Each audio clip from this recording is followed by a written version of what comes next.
పోయేసరికి 8 o'clock show పడ్డట్టుంది మురుగరాజుది. 11 o'clock అయిపోయింది. Fans అంతా బయటకు వస్తున్నారు.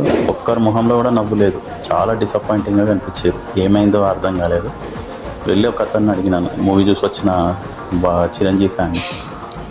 Hit, super hit, block buster అనుకుంటా ఏం చెప్పకుండా వెళ్ళిపోయాను. నాకు ఏం అర్థం కాలేదు. అప్పుడు నేను ఏం చేసినానంటే, మరి సరే మన మూవీ ఎట్లుందని దేవి థియేటర్కి వెళ్ళాను. దేవి థియేటర్కి వెళ్ళేసరికి 11 o'clock షో హౌస్ఫుల్ అయిపోయింది. ఇంకా ఒక 2 షోల పబ్లిక్ నిలబడ్డారు. ఎందుకో చూసేసరికి షాక్ అయిపోయినా. అరే ఇదేంది ఇంత జనం ఉన్నారు, అక్కడనేమో చాలా ఖాళీ అయిపోయింది థియేటర్ అని మనసులో అనిపించింది. కొంపదీసి మనం హిట్ కొట్టేసినామా అయిందని.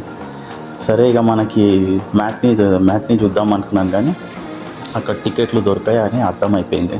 ఇంకా ఇంటికి వెళ్ళి లంచ్ చేసుకొని సికింద్రాబాద్ రాజేశ్వర్ థియేటర్కి వెళ్ళాను. లైన్లో నిల్చున్నాను. సరిగ్గా నేను టికెట్ తీసుకుని ఒక 1/2 అవర్కి హౌస్ఫుల్ అయిపోయింది. ఒక 15 minutesలో షో స్టార్ట్ అయిపోయింది. అసలు ఇక థియేటర్లో చెప్పొద్దు, అందరు ఆ డైలాగ్స్కి అర్పులు ఏంది, ఆ విజిల్స్ ఏంది, పాటలకు డాన్సులు ఏంది, అసలు త్రూఅవుట్ ద మూవీ ఎవరు సరిగా అసలు మూవీనే చూడనియలేదు.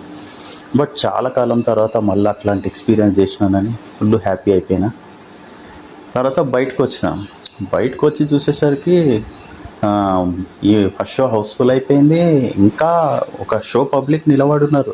అది కాకుండా అబ్బా, ఇక నా ఆనందానికి అయితే నిజంగా హద్దులు లేవు.